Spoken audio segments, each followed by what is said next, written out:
Welcome back to my channel. তোমরা আগের ভিডিওতে দেখেছো যে মাসি কদিনের জন্য কলকাতাতে আমাদের কাছে এসেছে। এদিক ওদিক বেশ ঘোরাফেরা হচ্ছে, বেশ ভালোই লাগছে।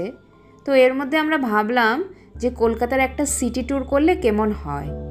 এর আগে বেশ কিছু বছর আগে WBTDCর কলকাতার কানেক্ট ট্যুরটা আমরা করেছিলাম। ভালো আবার বুক করে দেখি এবারের এক্সপিরিয়েন্সটা কেমন হয়। আমাদের দুজনের যদিও আগে ঘোরা আছে, তবে মাসির এটা ফার্স্ট টাইম হবে। তাই ঝটপট আমরা 3টে টিকিট বুক করে ফেললাম WBTDCর অফিসিয়াল ওয়েবসাইট থেকে। যেহেতু ডাবল ডেকার বাস, তোমরা একটু পরেই সেটা দেখতে পাবে, তাই ভালো ভিউ পাওয়ার জন্য আমরা আপার ডেকে 3টে টিকিট কাটলাম। পার পারসন 700 করে পড়লো। ট্যুর ডিউরেশন হচ্ছে 3 আওয়ার্স, দুপুর 2টো থেকে বিকাল 5টা অবধি, আর 1:30টার সময় রিপোর্টিং টাইম। ট্যুরের শেষে কমপ্লিমেন্টারি টি আর বিস্কিটও সার্ভ করা হবে।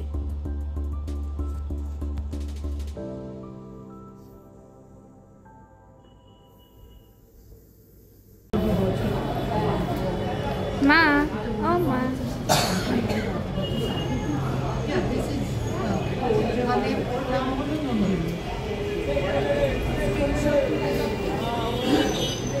একটা কাজ করতে পারবি মাসি?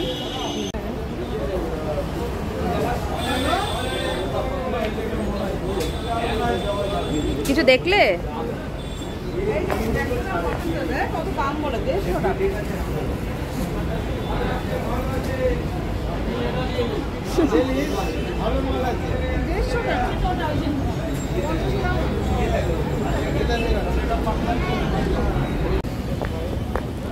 এই হচ্ছে বড় দোতলা বাস। সাবধানে। হ্যাঁ, এটা করেই সব ঘুরবে, বুঝলি তো? ওই যে ওপরে দেখ, ওপরে দেখেছিস খোলা?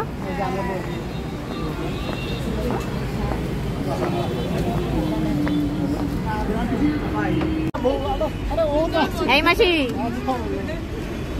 বসেছিস তো ঠিক মতো? হ্যাঁ, ছাড়লে পরে হাওয়া দেবে। নভেম্বর না, আর ছাড়লে পরে একটু হাওয়া দেবে।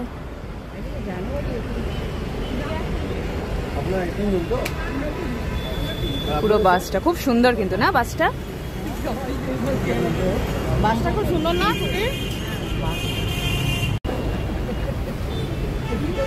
আমি একটা উইন্ডোর কাছাকাছি বসেছ আপনি। আগে কিচ্ছু না মাসি, যখন চলতে থাকবে তখন দেখবে, এরকম ম্যাটার করে না। হ্যাঁ, একটু পরেই ছাড়বে। দুটো কি বেজেছে? ঘড়ি পড়েছ? এই হচ্ছে মা। মাসি কটা বাজে রে? 2:10। হ্যাঁ, 2টো থেকেই তো ছাড়ার কথা।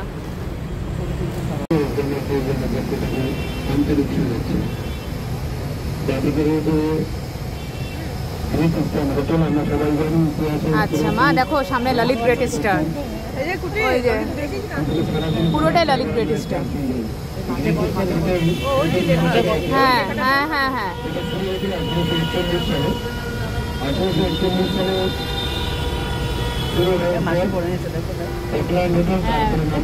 প্রবলেম হচ্ছে চুলের জন্য।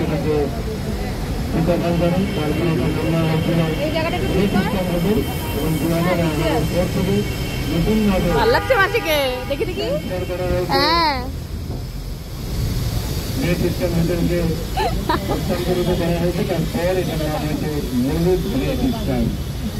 আমরা সবাই জানি 25শে ডিসেম্বর বিশেষ করে গ্রেট ইস্টার্ন হোটেলের এই কনফেকশনারি আইটেম যেটা চিরাচরিতকাল শুরু থেকে আজ অব্দি, তার জন্য লাইন পড়ে যায়।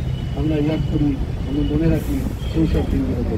ये है ग्रेट ईस्टर्न होटल, जिसको हम लॉन्च किया अभी नया तरफ। ये होटल 1841 साल में शुरू हुआ था। पहला नाम था ऑकलैंड होटल, उसके बाद great eastern and now Lalit great eastern. Right side सामने के रয়েছে গভর্নর হাউস, রাজ্যপালের বাড়ি, রাজ্যপাল ভবন যাকে আমরা বলি। এই জমিটা তখনকার সময় রায়বাহাদুর সোনাবাজার রাজবাড়ির যিনি রাজা, এই চত্বরের ম্যাক্সিমাম জমি ছিল ওনাদের। রাজা মণিকৃষ্ণ দেব উনি যুক্ত ছিলেন এই জমির সঙ্গে। রাজবাড়ি বুঝলে, এন্ট্রান্স। 1000 স্কয়ার ফুট এরিয়া, 90 খানা রুম আছে এই রাজভবনের ভিতরে। 14টা toilet, Calcutta city 2। Prime minister শীতকালেই সবচেয়ে ভালো, জানো তো, এই টুকরো। তাকে অভ্যর্থনা জানানো হয়। হ্যাঁ হ্যাঁ হ্যাঁ হ্যাঁ, সেটাই। 5টা গেট তখনকার সময়। আর নেতাজি সুভাষচন্দ্র বসু। কলকাতার দিকে যে 3 ঘন্টা ঘোরা, মনে করিয়ে দেয় আমাদের সেই সব দিনগুলোর কথা। আমরা অনেক কিছু জানি, আমরা ঘুরি কলকাতা, প্রতিটা মুহূর্ত আমাদের সঙ্গে কলকাতায় জড়িয়ে রয়েছে। কিন্তু এই কলকাতার বুকেই জড়িয়ে রয়েছে অনেক ইতিহাস।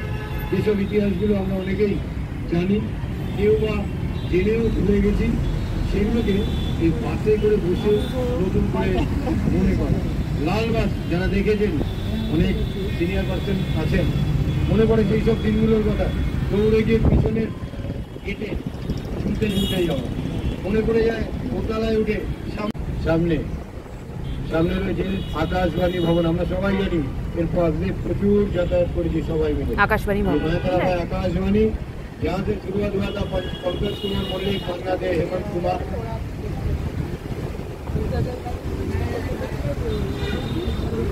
बहुत सारे दिग्पाल आर्टिस्ट उनका जीवन का शुरुआत किया था इसे ऑल इंडिया रेडियो से। प्रेमचंद बावलाल,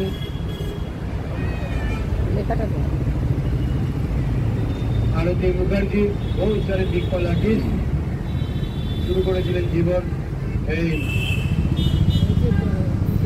আকাশবাণী অল ইন্ডিয়া রেডিওর মাধ্যমে। এরপরেই রয়েছে অ্যাসেম্বলি।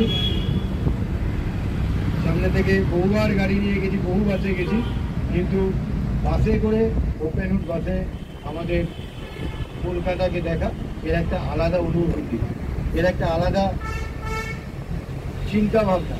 এই চিন্তা ভাবনাকে নিয়ে আজকের কলকাতাকে আমরা একটু স্মরণ করবো কিছুক্ষণের জন্য, অন্তত সমস্ত কিছু ভুলে এই কলকাতাকে ভাববার চেষ্টা করব। এরপরেই রয়েছে কলকাতা হাইকোর্ট। বহু কেসের সঙ্গে কলকাতা হাইকোর্ট কিন্তু সামনে কলকাতা হাইকোর্ট, ফোর্ট উইলিয়ামের মধ্যে, ফোর্ট উইলিয়াম থেকে পরবর্তীকালে ক্যালকাটা হাইকোর্ট। এইখানে কলকাতা হাইকোর্টের যে টপ ডিজাইন, কলকাতা হাইকোর্টের যে মাথার ডিজাইন, এটা কিন্তু একটা প্যাগোডার রূপ। এটা ফ্রান্সের একটা প্যাগোডা। এই প্যাগোডার অনুকরণে করা হয়েছিল এই বিল্ডিংটা। কাজ দিয়ে ঢেকে গেছে। বাদিকে রয়েছে কলকাতা হাইকোর্ট। কলকাতা হাইকোর্টের যে টপ ডিজাইন, এই টপ ডিজাইনটাই কিন্তু কোনো একটা প্যাগোডা। এই প্যাগোডাটা অনুসরণ করে করা হয়েছিল কলকাতা হাইকোর্ট। এর পাশেই রয়েছে কলকাতা টাউন হল। এরপরেই রয়েছে কলকাতা হাইকোর্ট। কলকাতা হাইকোর্টের পাশেই রয়েছে টাউন হল। আর কলকাতার প্রথম হোটেল বিজনেস শুরু হয়েছিল, প্রথম হোটেল কলকাতায় শুরু হয়েছিল।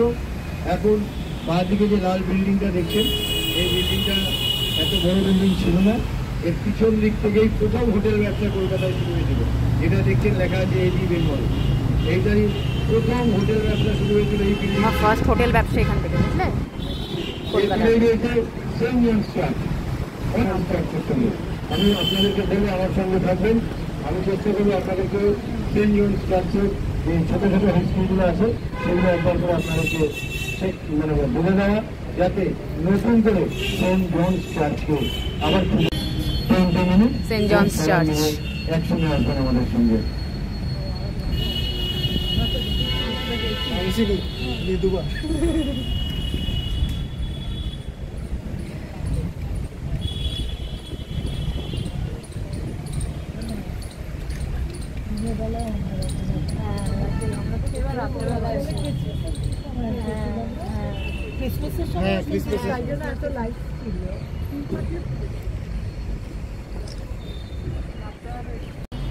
সেমই ব্যাপার। জামা খুব সাবধানে। বন্ধুরা, আমরা এখন চলে এসেছি বিখ্যাত সেন্ট জনস চার্চে। কলকাতা ব্রিটিশ ভারতের কার্যকর রাজধানী হওয়ার পরে ইস্ট ইন্ডিয়া সংস্থা কর্তৃক নির্মিত প্রথম পাবলিক বিল্ডিংয়ের মধ্যে সেন্ট জনস চার্চ হচ্ছে অন্যতম। মূলত এটি একটি ক্যাথিড্রাল ছিল। এটি রাজভবনের উত্তর পশ্চিম কোণে অবস্থিত এবং 1847 সাল পর্যন্ত কলকাতার অ্যাংলিকান ক্যাথিড্রাল হিসেবে কাজ করেছিল। তারপর সেটি পরে সেন্ট পলস ক্যাথিড্রালে স্থানান্তরিত হয়েছিল। হোলি ন্যাজারেথ আর্মেনিয়ান চার্চ এবং ওল্ড মিশন চার্চের পাশাপাশি সেন্ট জনস চার্চ হচ্ছে শহরের তৃতীয় প্রাচীনতম গির্জা।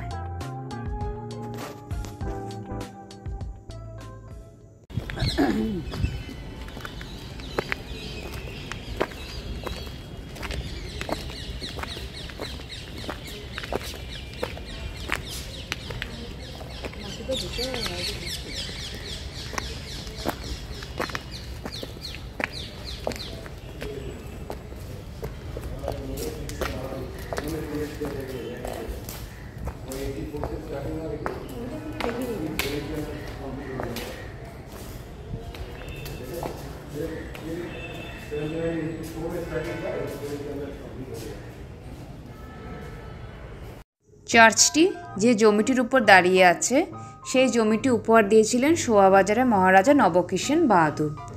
6 এপ্রিল 1784 সালে ভারতের গভর্নর জেনারেল ওয়ারেন হেস্টিংস এই চার্চটির ফাউন্ডেশন স্টোনও স্থাপন করেছিলেন। প্রবেশপথে তোমরা দেখলে দুটি মার্বেল ফলকে দুটি ঐতিহাসিক ঘটনার প্রতীক।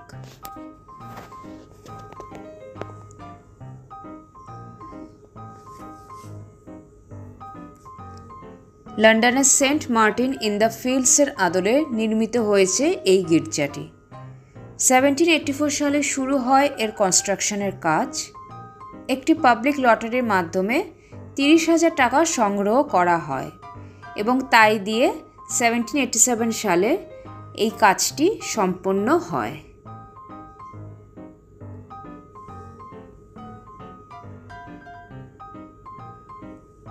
আর্কিটেক্ট জেমস অ্যাগের দ্বারা এই চার্চটি ডিজাইন করা হয়েছে।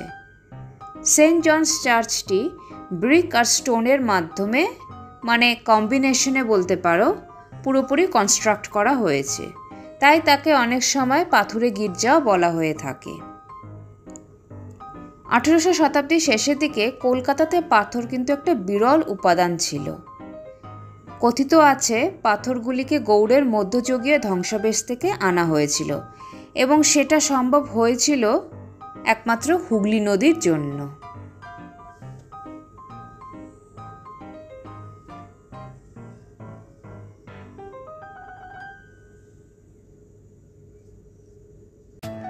চার্চের মেইন অল্টারটা সিম্পল ডিজাইনের। অল্টারের পেছনে একটি সেমি সার্কুলার ডোম আছে আর চার্চের ফ্লোরের রং গাঢ় নীল, প্রায় কালো পাথরের তৈরি। অল্টারের লেফট সাইডে জার্মান বংশোদ্ভূত ব্রিটিশ আর্টিস্ট জোহান জফরি দ্য লাস্ট সাপার পেন্টিংটা শোভা পাচ্ছে।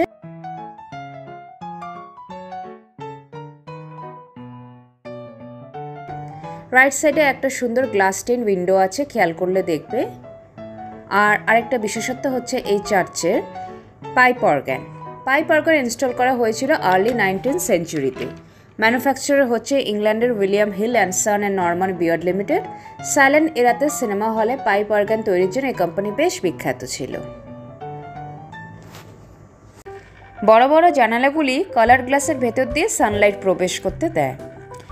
চার্চের দেওয়ালে দেখবে তোমরা অনেক স্মারক ফলক রয়েছে, যা বেশিরভাগের ব্রিটিশ আর্মি কর্মকর্তা এবং সিভিল সার্ভেন্টসদের।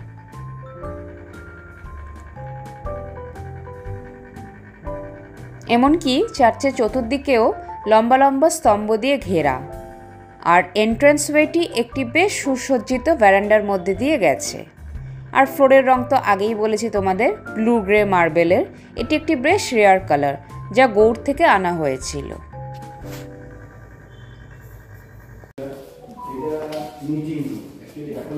বিধানসভা বা লোকসভাতে আমাদের মোদীবাবু বা কোনো মিনিস্টার যদি বা কোনো কিছু পাস হয়, তাহলে প্রথমে হয় বিধানসভা অথবা লোকসভাতে বলা হয়, তারপর যারা শর্ট হ্যান্ড জানেন তারা লেখেন, মিনিস্টার লেখেন টাইমে।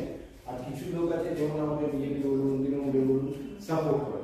তখনকার দিনে এই ব্যাপারটাই ছিল, তখন থেকেই চলে আসছে এই প্রসেসটা। তো তখন ওয়ারেন হেস্টিংস ছিল কলকাতা সুপিরিয়র জেনারেল। এবার উনি কোনো ডিসিশন যদি নিত, তাহলে তারও তো 4জন সাপোর্টার 6জন সাপোর্টার লাগে। তো এই চেয়ারগুলো দেখুন 4টে চেয়ার রাখা আছে, এই 4টে চেয়ার হচ্ছে সাপোর্টার, আর বাকি যে 4টে চেয়ার দেখছেন এই হচ্ছে মিনিটস লিখত। তো তখনকার সময়, ঠিক আছে? সেই ধারাটাই আজকে আমরা বলছি, এখন এটা হয়ে গেছে একদম। তো 4টে सपोर्टर और 4 मिनट्स देखो, ये उन्होंने कोई भी डिसीजन लेना होता तो वो जब बोलते थे तो 4 सपोर्टर रहते थे।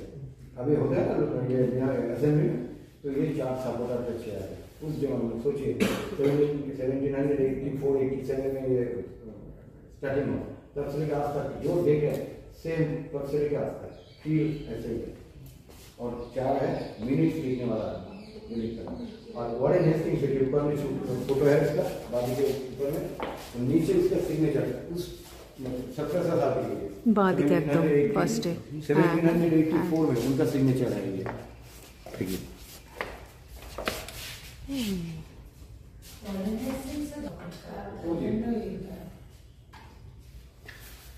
और उनका चेयर है ये, यहाँ पे बैठ के वो जो ऑर्डर देते थे ये उनका चेयर। अच्छा দেখেছো না ওয়ারেন হেস্টিংসের চেয়ার সেই যুগে तब से लेकर आज तक देखिए टिल जैसा था वैसे इतना कोट शाइनिंग हैंगर। आज का चीज अगर खरीदेगा तो ऐसा शाइनिंग नहीं होगा। কম্পাউন্ডটা দেখো কত বড়, চার্চ এরিয়া বিশাল বড়, কি সুন্দর বাগান হয়েছে দেখেছো? কি হয়েছে? হ্যাঁ এটা কি বলো তো? চার্চ টাওয়ার না, বেল বাজে যে।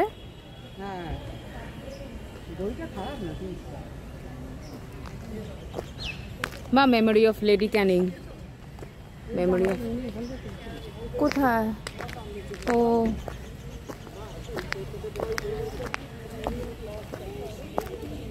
ব্ল্যাক হোলের মনিউমেন্ট, মা দেখে দেখে যাবে।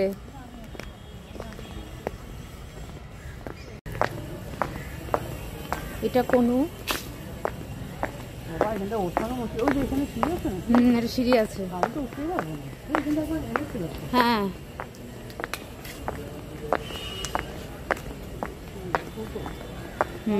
না না ওঠা যায়, তাও পারবে?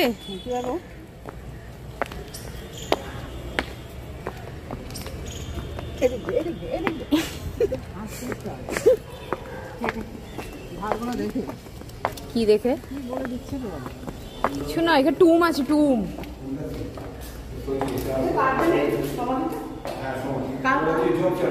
যোগ 94, আচ্ছা যোগ 94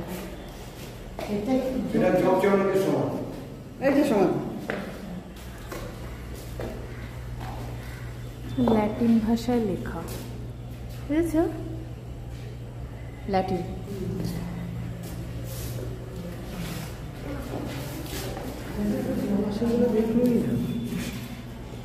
সেই তো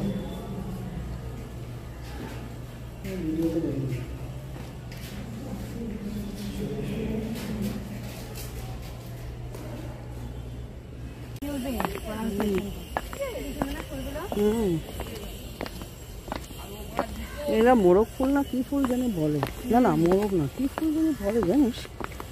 নাম আছে।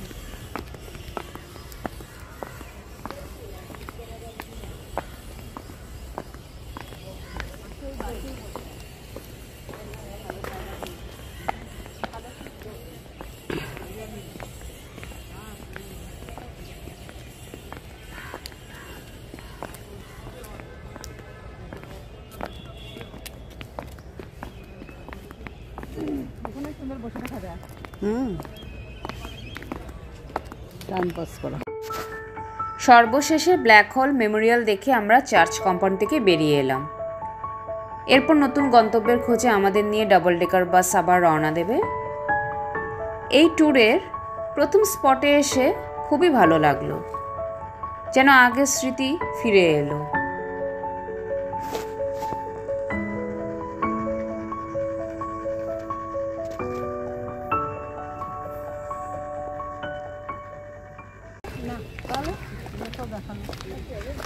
এ বাবা, আসল ব্যাপার জিনিসটা মিস করে গেলি। তুই তো বলিস নি আগে, আমি তো আরে, চার্চে ঢুকতে পারবো না। সঙ্গে সঙ্গে থাকবি তো, বাইরেই দাঁড়িয়ে থাকতিস। আচ্ছা আমার বাসুতে বসা, তাই আমি তো সেটাই ভেবেছি, হয়তো সিটের জন্য মন খারাপ। এখানে এসেছিলাম সিটের জন্য। সিট নাম্বারটা দেখ ওটা মায়ের কাছে। দিদি, সিট নাম্বারটা দেখ তো কটা আছে, কত নাম্বারে আছে। আর আমি একদিন এসে জিজ্ঞাসা করলাম, আমাদের সাথে এসে জব চালানো কি এখানে দাও? হ্যাঁ হ্যাঁ, জব চান্নক। হ্যাঁ দাও। তো ব্ল্যাক হোল মুভমেন্ট মনুমেন্ট দেখলাম। দেখো কোথায় কোথায়। আমি এখন পারবো না, তুই নিজে দেখ। আমি তো একটু বুঝিয়ে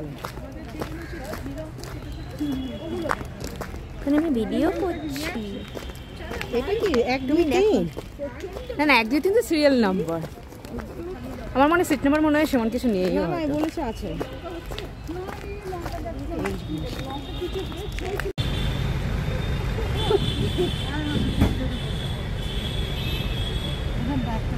হাঁপিয়ে গেছি। এই সিঁড়িটা ডেঞ্জারাস না? সিঁড়িটা ডেঞ্জারাস লাগে না সিঁড়িটা? ভয় করে। কেমন লাগলো বল? আমার সাথে অনেক কিছু দেখলোই না। মা ভালো লেগেছে? ঘুরতে যায় নিজে নিজে ঘুরছিস? জব চানকে আমি জানি চার্চের ভেতর আমি ঢুকতে পারবো না, তো আমি কি করবো? হ্যাঁ না, তোকে বেরিয়ে, হ্যাঁ তুই একবার ওই দিকে দিয়ে ঘুরছিস কেন? বাইরে ওয়েট করবি। এদিকে ওদিকে ঘুরছি, ফুল হ্যাঁ, আছে, কত কত ভিডিও কি আছে। ভিডিও করছি। এরকম মিস করলে হয়? বেরোলে আবার ঢুকে গেলি। আমাকে ডাকলো।